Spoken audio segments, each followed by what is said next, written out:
خلاصۃ الفقہ الاسلامی درس نمبر 1۔ بسم اللہ الرحمن الرحیم۔ الحمد للہ الذی ہدانا لہذا وما كنا لنہتدی لولا ان ہدانا اللہ، والصلاة والسلام علی سیدنا محمد رسول اللہ وعلی آلہ وصحبہ الفائزین برضا اللہ، اما بعد۔ خلاصۃ الفقہ الاسلامی یہ ایک فقہ شافعی میں لکھی گئی بہترین کتاب ہے۔ یہ کوئی پرانے عالم کی لکھی ہوئی کتاب نہیں۔ اس کتاب کے رائٹر ابھی اپنی ظاہری حیات میں ہیں۔ خطۂ کیرلا کے جید عالم دین عبد الرحمن باوا ملے باری کی لکھی ہوئی کتاب ہے۔ ان کے بے شمار تصنیفات میں خلاصۃ الفقہ الاسلامی یہ ایک مشہور کتاب ہے۔ اللہ تعالی ان کے علم میں برکت عطا فرمائے۔ یہ ایک بہترین کتاب ہے جس میں جدید مسائل ہیں۔ جو فقہ شافعی کے معتمد و مفتابی مسائل پر واقف ہونا چاہتا ہے اسے چاہیے کہ اس کتاب کو کسی عالم دین کی یا کسی عالم کی سرپرستی میں پڑھے۔ آسان لہجے میں اس کتاب میں مسائل بیان کیے گئے ہیں۔ اس کتاب کے درس کا ایک سلسلہ عوام کے لیے فائدہ مند رہے گا، اس لیے ہم نے خلاصہ فقہ اسلامی کے درس کا آغاز کیا۔ یہ خلاصہ فقہ اسلامی کا پہلا سبق ہے۔ صفحہ نمبر 7 سے اس کتاب کے سبق کو ہم شروع کرتے ہیں۔ بسم اللہ الرحمن الرحیم۔ اللہ تعالی کے مبارک نام سے جو نہایت مہربان اور رحمت والا، یعنی ہم اس کتاب کو اللہ تعالی کے نام سے شروع کرتے ہیں۔ الحمدللہ، تمام خوبیاں اللہ جل مجدہ کے لیے ہیں۔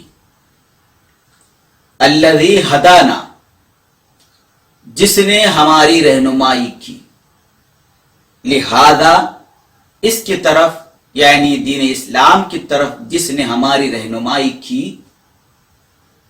تمام خوبیاں اس پاک ہستی کے لیے ہیں۔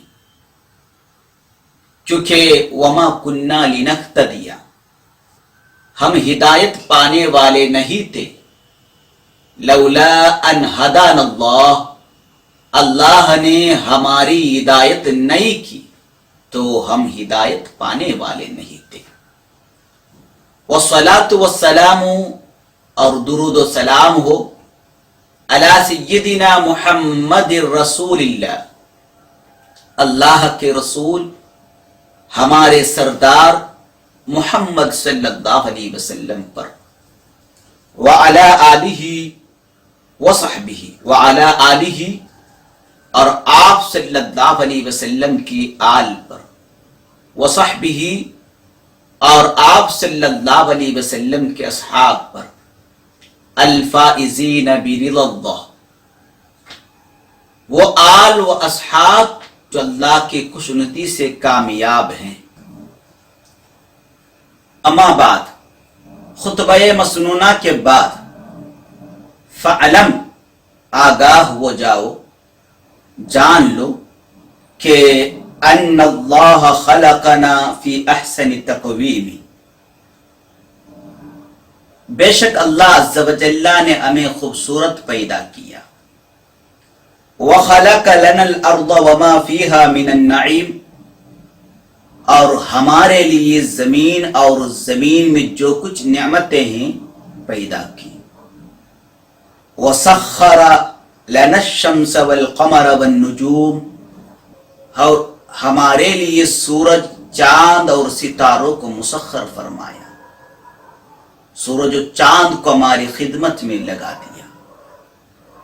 وَأَمَرَ مَلَائِكَتَهُ بِالسُّجُودِ لِأَبِينَا، فرشتوں سے ہمارے والد حضرت آدم علیہ نبینا و علیہ الصلوۃ والسلام کو سجدہ کرنے کا حکم دیا۔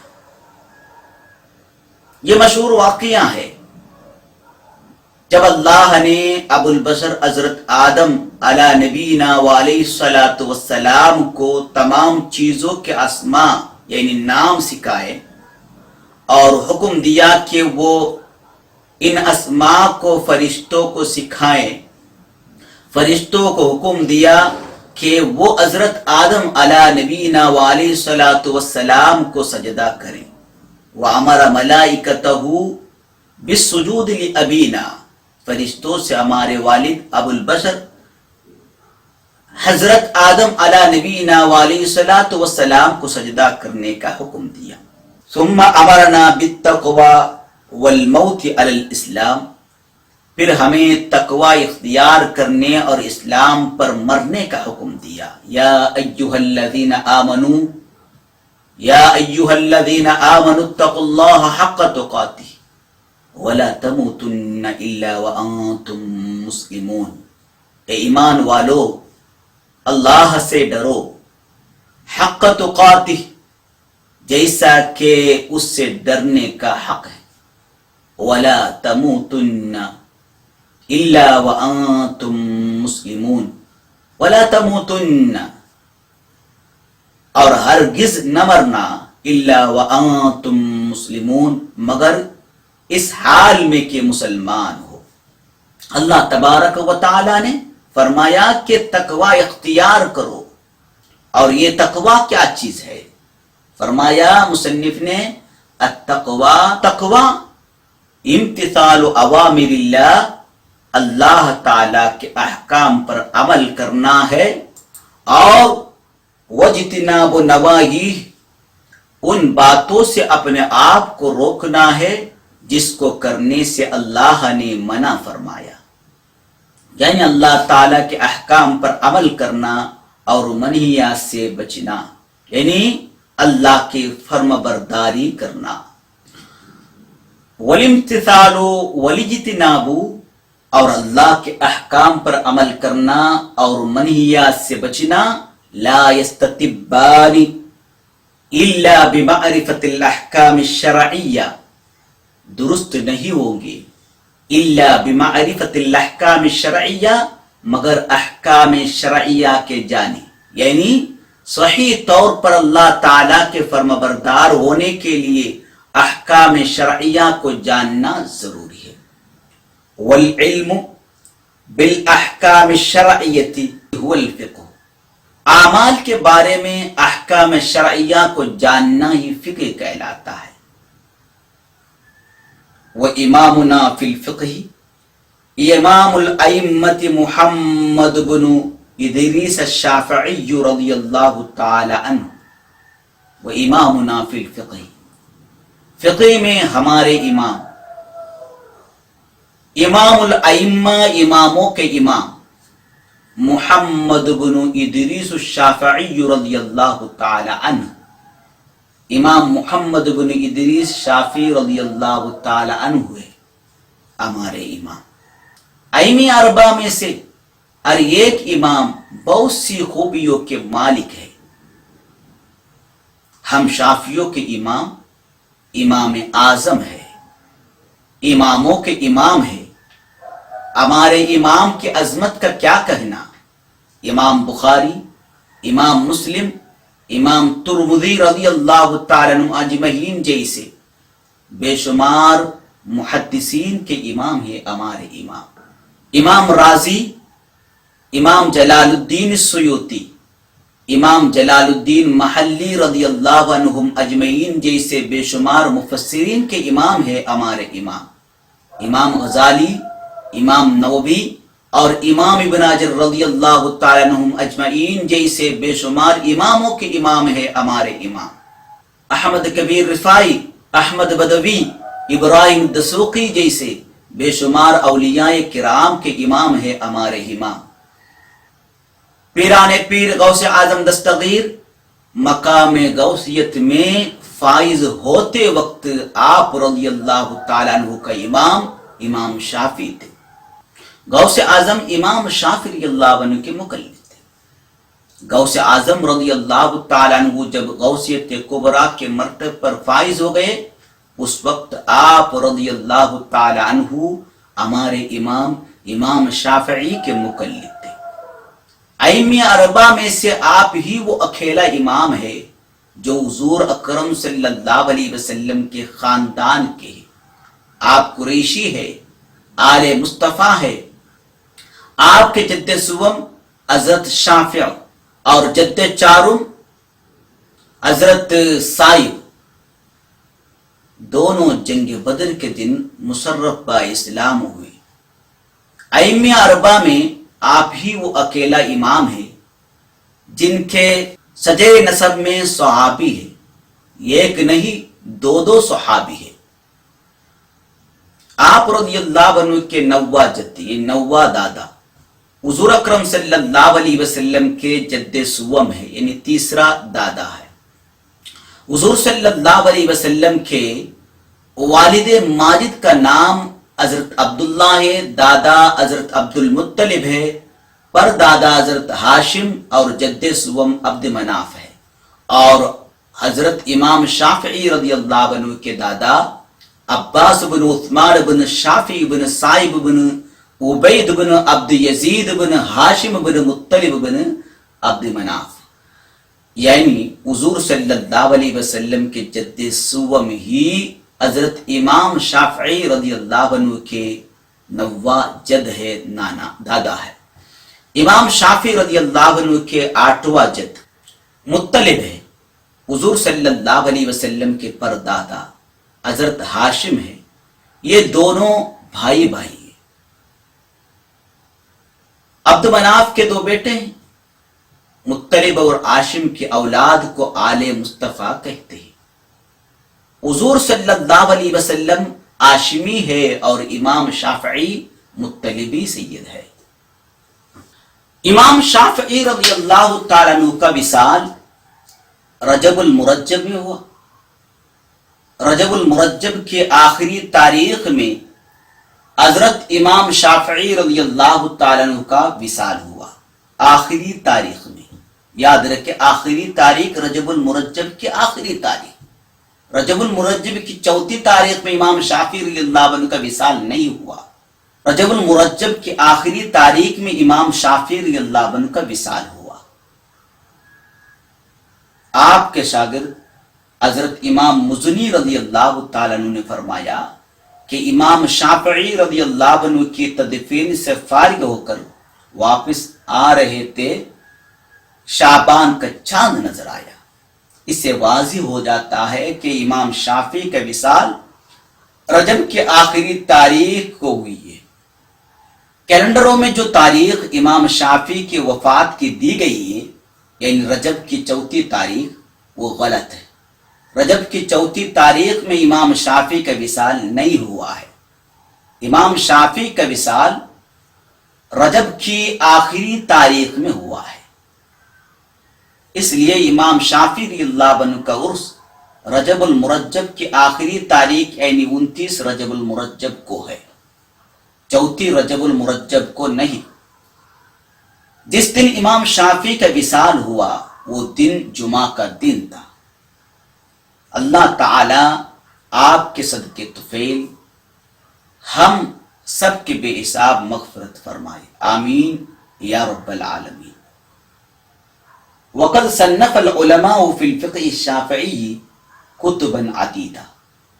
وقد صنف العلماء، علماء نے تصنیف کی، فی الفقہ الشافعی، فقہ شافعی میں، کتبا عدیدہ، بے شمار کتابیں، بے شمار کتابیں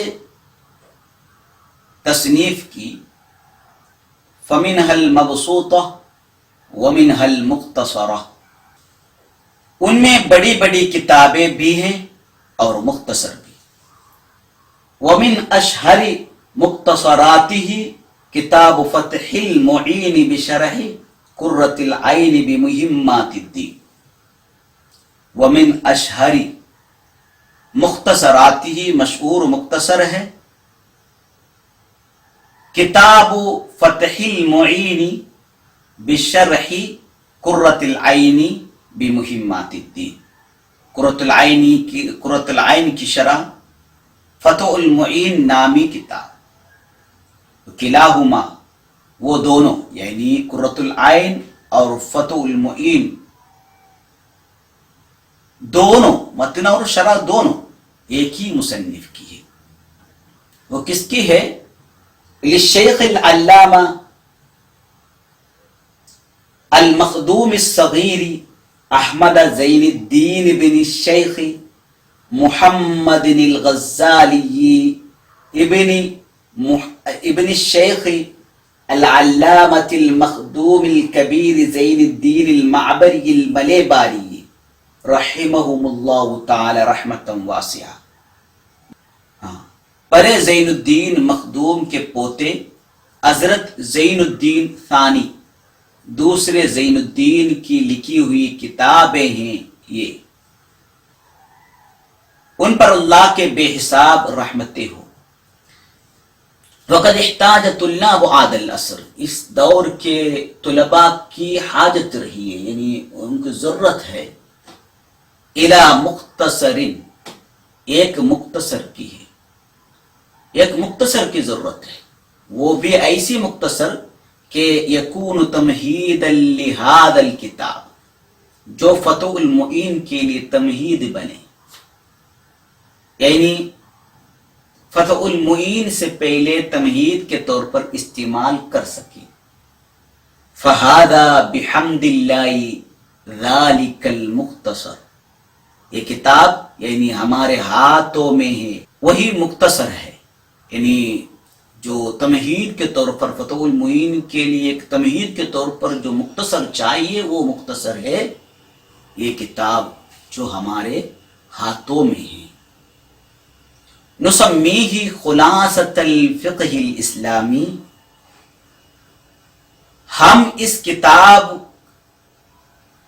ہم اس مختصر کا نام رکھتے ہیں خلاصۃ الفقہ الاسلامی. وقد حبت وہ گیر لیا ہے اہم المسائل الفقہیہ فقہ کے اہم مسائل کو وبعض الابحاث الضروریہ اور بعض ضروری بحثوں کو والقضایا العصریہ اور جدید مسائل کو یہ خلاصہ گیر لیا ہے. نرجو من اللہ النفع بہ فی الدارین اللہ عز و جل سے ہم امید کرتے ہیں کہ وہ اس کتاب کو دو جہاں میں نفع بخش بنائے. آمین بجاہ النبی الکریم. السلام علیکم ورحمۃ اللہ وبرکاتہ.